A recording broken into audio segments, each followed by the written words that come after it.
ओम शांति। आज 14 जनवरी 1985 के अव्यक्त महावाक्य हैं। टाइटल है शुभ चिंतक बनने का आधार, स्वचिंतन और शुभ चिंतन। आज बाप दादा चारों ओर के विशेष बच्चों को देख रहे हैं। कौन से विशेष बच्चे हैं जो सदा स्वचिंतन शुभ चिंतन में रहने के कारण सर्व के शुभ चिंतक हैं। जो सदा शुभ चिंतन में रहता है वह स्वतः ही शुभ चिंतक बन जाता है। शुभ चिंतन आधार है शुभ चिंतक बनने का। पहला कदम है स्वचिंतन। स्वचिंतन अर्थात जो बाप दादा ने मैं कौन की पहेली बताई है उसको सदा स्मृति स्वरूप में रखना। जैसे बाप और दादा जो हैं, जैसा है वैसा उसको जानना ही यथार्थ जानना है और दोनों को जानना ही जानना है। ऐसे स्व को भी जो हूँ जैसा हूँ अर्थात जो आदि अनादि श्रेष्ठ स्वरूप हूँ उस रूप से अपने आप को जानना और उसी स्वचिंतन में रहना, इसको कहा जाता है स्वचिंतन। मैं कमज़ोर हूँ, पुरुषार्थी हूँ, लेकिन सफलता स्वरूप नहीं हूँ, माया जीत नहीं हूँ, यह सोचना स्वचिंतन नहीं।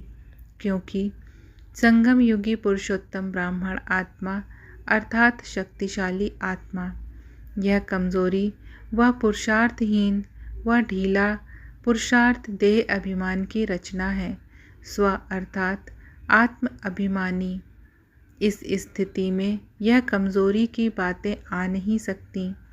तो यह देह अभिमान की रचना का चिंतन करना, यह भी स्वचिंतन नहीं। स्वचिंतन अर्थात जैसा बाप वैसे मैं श्रेष्ठ आत्मा हूँ, ऐसा स्वचिंतन वाला शुभ चिंतन कर सकता है। शुभ चिंतन अर्थात ज्ञान रत्नों का मनन करना, रचता और रचना के गुह्य रमणीक राजों में रमण करना। एक है सिर्फ रिपीट करना, दूसरा है ज्ञान सागर की लहरों में लहराना अर्थात ज्ञान खजाने के मालिकपन के नशे में रह सदा ज्ञान रत्नों से खेलते रहना। ज्ञान के एक एक अमूल्य बोल को अनुभव में लाना अर्थात स्वयं को अमूल्य रत्नों से सदा महान बनाना। ऐसा ज्ञान में रमण करने वाला ही शुभ चिंतन करने वाला है। ऐसा शुभ चिंतन वाला स्वतः ही व्यर्थ चिंतन पर चिंतन से दूर रहता है। स्वचिंतन शुभ चिंतन करने वाली आत्मा हर सेकंड अपने शुभ चिंतन में इतनी बिजी रहती है जो और चिंतन करने के लिए सेकंड व श्वास भी फुर्सत का नहीं। इसलिए सदा पर चिंतन और व्यर्थ चिंतन से सहज ही सेफ रहता है। ना बुद्धि में स्थान है, ना समय है। समय भी शुभ चिंतन में लगा हुआ है। बुद्धि सदा ज्ञान रत्नों से अर्थात शुभ संकल्पों से संपन्न अर्थात भरपूर है। दूसरा कोई संकल्प आने की मार्जिन ही नहीं। इसको कहा जाता है शुभ चिंतन करने वाला। हर ज्ञान के बोल के राज में जाने वाला। सिर्फ साज के मज़े में रहने वाला नहीं, साज अर्थात बोल के राज में जाने वाला। जैसे स्थूल साज भी सुनने में बहुत अच्छे लगते हैं ना, ऐसे ज्ञान मुरली का साज अच्छा बहुत लगता है, लेकिन साज के साथ राज समझने वाले ज्ञान खजाने के रत्नों के मालिक बन मनन करने में मगन रहते हैं। मगन स्थिति वाले के आगे कोई विघ्न आ नहीं सकता। ऐसा शुभ चिंतन करने वाले स्वतः ही सर्व के संपर्क में शुभ चिंतक बन जाता है। स्वचिंतन फिर शुभ चिंतन, ऐसी आत्माएं शुभ चिंतक बन जाती हैं। क्योंकि जो स्वयं दिन रात शुभ चिंतन में रहते और वह औरों के प्रति कभी भी न अशुभ सोचते न अशुभ देखते, उनका निजी संस्कार व स्वभाव शुभ होने के कारण वृत्ति दृष्टि सर्व में शुभ देखने और सोचने की स्वतः ही आदत बन जाती है। इसलिए हर एक के प्रति शुभ चिंतक रहता है। किसी भी आत्मा का कमज़ोर संस्कार देखते हुए भी उस आत्मा के प्रति अशुभ व व्यर्थ नहीं सोचेंगे कि यह तो ऐसा ही है, लेकिन ऐसी कमज़ोर आत्मा को सदा उमंग उल्लास के पंख दे शक्तिशाली बनाए ऊंचा उड़ाएंगे। सदा उस आत्मा के प्रति शुभ भावना शुभकामना द्वारा सहयोगी बनेंगे। शुभचिंतक अर्थात ना उम्मीदवार को उम्मीदवार बनाने वाले। शुभ चिंतन के खजाने से कमज़ोर को भी भरपूर कर आगे बढ़ाएगा। यह नहीं सोचेगा इसमें तो ज्ञान है ही नहीं, यह ज्ञान के पात्र नहीं, यह ज्ञान में चल नहीं सकते। शुभ चिंतक बाप दादा द्वारा ली हुई शक्तियों के सहारे की टांग दे लंगड़े को भी चलाने के निमित्त बन जाएंगे। शुभ चिंतक आत्मा अपनी शुभ चिंतक स्थिति द्वारा दिल शिकस्त आत्मा को दिल खुश मिठाई द्वारा उनको भी तंदुरुस्त बनाएगी। दिल खुश मिठाई खाते हो ना, तो दूसरे को खिलाने भी आती है ना।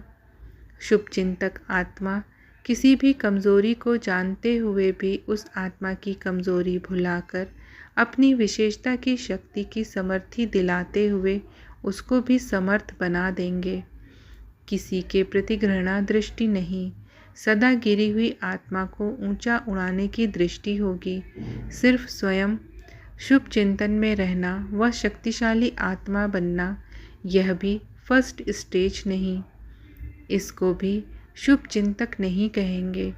शुभ चिंतक अर्थात अपने खजानों को मनसा द्वारा वाचा द्वारा अपने रूहानी संबंध संपर्क द्वारा अन्य आत्माओं प्रति सेवा में लगाना।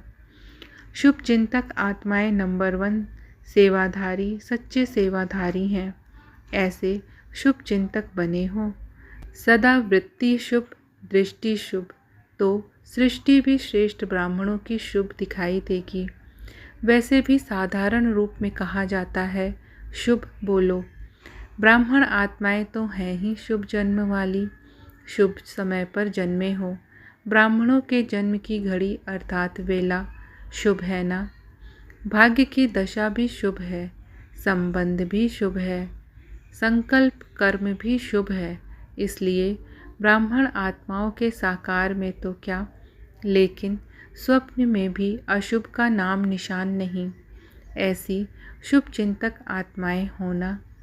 स्मृति दिवस पर विशेष आए हो।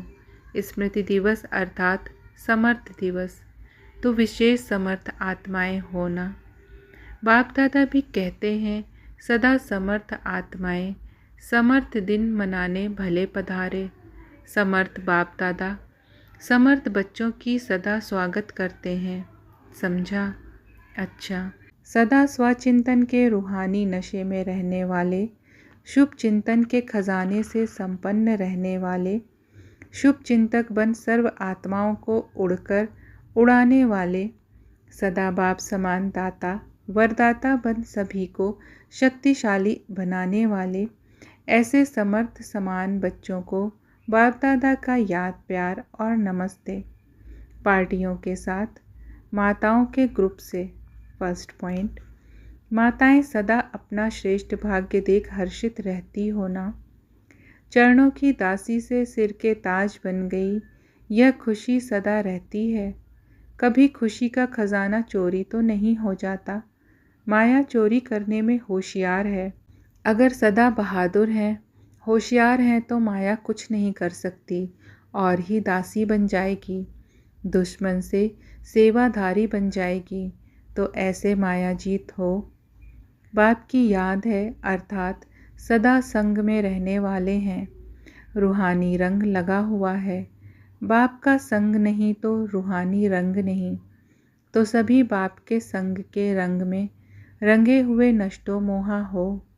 यह थोड़ा थोड़ा मोह है, बच्चों में नहीं होगा लेकिन पोत्रों धोत्रों में होगा। बच्चों की सेवा पूरी हुई, दूसरों की सेवा शुरू हुई। कम नहीं होती, एक के पीछे एक लाइन लग जाती है, तो इससे बंधन मुक्त हो। माताओं की कितनी श्रेष्ठ प्राप्ति हो गई, जो बिल्कुल खाली हाथ बन गई थीं। वह अभी माला माल हो गईं।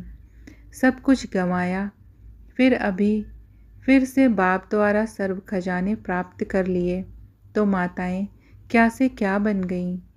4 दीवारों में रहने वाली विश्व का मालिक बन गई। यह नशा रहता है ना कि बाप ने हमको अपना बनाया तो कितना भाग्य है। भगवान आकर अपना बनाए ऐसा श्रेष्ठ भाग्य तो कभी नहीं हो सकता। तो अपने भाग्य को देख सदा खुश रहती हो ना। कभी यह खजाना माया चोरी ना करे। सेकंड पॉइंट, सभी पुण्य आत्माएं बने हो। सबसे बड़ा पुण्य है दूसरों को शक्ति देना। तो सदा सर्व आत्माओं के प्रति पुण्य आत्मा अर्थात अपने मिले हुए खजाने के महादानी बनो। ऐसे दान करने वाले जितना दूसरों को देते हैं उतना पदम गुना बढ़ता है। तो यह देना अर्थात लेना हो जाता है। ऐसे उमंग रहता है। इस उमंग का प्रैक्टिकल स्वरूप है सेवा में सदा आगे बढ़ते रहो। जितना भी तन मन धन सेवा में लगाते उतना वर्तमान भी महादानी पुण्य आत्मा बनते और भविष्य भी सदा काल का जमा करते। यह भी ड्रामा में भाग्य है जो चांस मिलता है अपना सब कुछ जमा करने का। तो यह गोल्डन चांस लेने वाले होना। सोचकर किया तो सिल्वर चांस, पराग दिल होकर किया तो गोल्डन चांस। तो सब नंबर 1 चांसलर बनो। अच्छा, ओम शांति।